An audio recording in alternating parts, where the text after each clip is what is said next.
আসসালামু আলাইকুম টুম্পাস হেভেন থেকে আমি টুম্পা আছি আপনাদের সাথে। আজকে আপনাদের সাথে শেয়ার করব লইট্টা ফিশ পাই। আমি এখানে 500 গ্রাম লইট্টা মাছ ধুয়ে এর পানিটা ঝরিয়ে নিয়েছি। এখন এখানে দিয়ে দিচ্ছি 1 চা চামচ আদা রসুন বাটা, সাথে দিয়ে দিচ্ছি আমি 1/2 চা চামচ লবণ। আদা রসুন আর লবণটা দিয়ে লইট্টা মাছটা মেখে আমি 30 মিনিট একটু সাইডে রেখে দেব।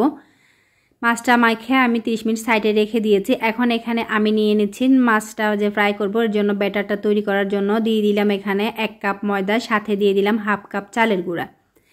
1 কাপ ময়দার সাথে 1/2 কাপ চালের গুঁড়াই দিতে হবে। যে পরিমাণ চালের গুঁড়া নেবেন সে তার ডাবল দিতে হবে ময়দা। আর চালের গুঁড়াটা না থাকলে কর্নফ্লাওয়ার দিতে পারেন। আমি এখানে 1/2 চা চামচ হলুদ গুঁড়া, 1/2 চা চামচ মরিচের গুঁড়া, 1/2 চা চামচ দিয়েছি জিরা ধনিয়ার গুঁড়া, দিয়েছি 1 চা চামচ লবণ। লবণটা দিয়ে আমি একটু একটু করে পানি দিয়ে বেটারটা তৈরি করে নেব। সবগুলা পানি একসাথে দিয়ে দিলে বেটারটা হয় পাতলা হয়ে যাবে, না হয় মোটা থেকে যাবে। তো বেটারটা এরকম যখন দেখবেন যে আপনি আঙুলটা ডিপ করলে আঙুলটা কোটিং হচ্ছে, তো তখন বুঝতে পারবেন আপনার ব্যাটারটা তৈরি। এর থেকে যদি পাতলা করেন তো তাহলে আর কোটিংটা থাকবে না, আর যদি এর থেকে মোটা করেন তাহলে কোটিংটা হবে না। তো এইরকম একটা ব্যাটার তৈরি করে নিতে হবে। তো আমি এখানে যে মাছটা ম্যারিনেট করে রেখেছিলাম, মাছটা এখন বের করে নিয়েছি। এই মাছের ভিতর থেকে পানিটা চিপে বের করে নিব।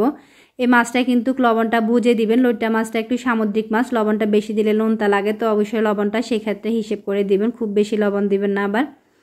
তো আমি এখন এখানে ফ্রাই প্যানে তেলটা গরম করে নিয়েছি, মিডিয়াম টু হাই আছে। মাছটা ভাজবো, আর মাছটা যেহেতু নরম এটার ভিতর থেকে কিন্তু পানি ছাড়বে, আর এই কারণে হাই আছে ভাজতে হবে। আপনি যদি লো আছে ভাজেন সেক্ষেত্রে ব্যাটারটা পড়ে যাবে বালুস দিয়ে, এটা হচ্ছে যে কি ছিটকে যাবে। যেহেতু মাছটা ভিতরে নরম, অবশ্যই হাই আছে ভাজতে হবে। এই তো আমি অফ ক্যামেরায় দুবার ভেজে নিয়েছি।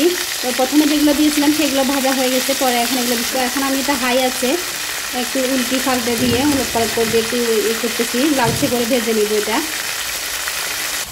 ওইগুলো চুলায় ভাজতেছি, আর আগে যেগুলো আমি ভেজেছি সেগুলো একটু দেখিয়ে দিচ্ছি এগুলো কীরকম ক্রিস্পি হয়েছে। এটা খুবই একদম মুচমুচে হয়েছে, আর এটা খেতে যে কী মজা হয়েছে সেটা তো বুঝতে পারবো না, খেলে বুঝতে পারবেন। ঝামিলা, তুমি একটু লইট্টা ফিশটা খাও তো, খাই বলতো কীরকম হয়েছে। মজা কীরকম হয়েছে? বেশি মজা? আচ্ছা তুমি একটু দেখাবা কীরকম মজা হয়েছে, দেখাও তো কীরকম মজা হয়েছে। মজা হয়েছে। যারা লইট্টা মাছের এই ফিশ ফ্রাইটা খাননি তারা অবশ্যই ভাবে একবার তৈরি করে খেয়ে দেখবেন। এই লইট্টা ফিশটা কিন্তু সত্যি খুব মজা ছিল, এটা কিন্তু আসলে খেতে ভালো লাগে। আপনারা যদি অবশ্যই রেসিপি ভালো লাগে এভাবে একবার তৈরি করে খেয়ে দেখবেন। আর হচ্ছে এটা যাতে আপনারা খুব সহজে খুব ইজিলি সংক্ষেপে তৈরি করতে পারেন, তো ঝটপট সেই রেসিপিটি আমি শেয়ার করছি। আশা করি আপনাদের ভালো লাগবে। রেসিপি ভালো লাগলে লাইক কমেন্ট শেয়ার করবেন, সাবস্ক্রাইব করে চ্যানেলের পাশে থাকবেন।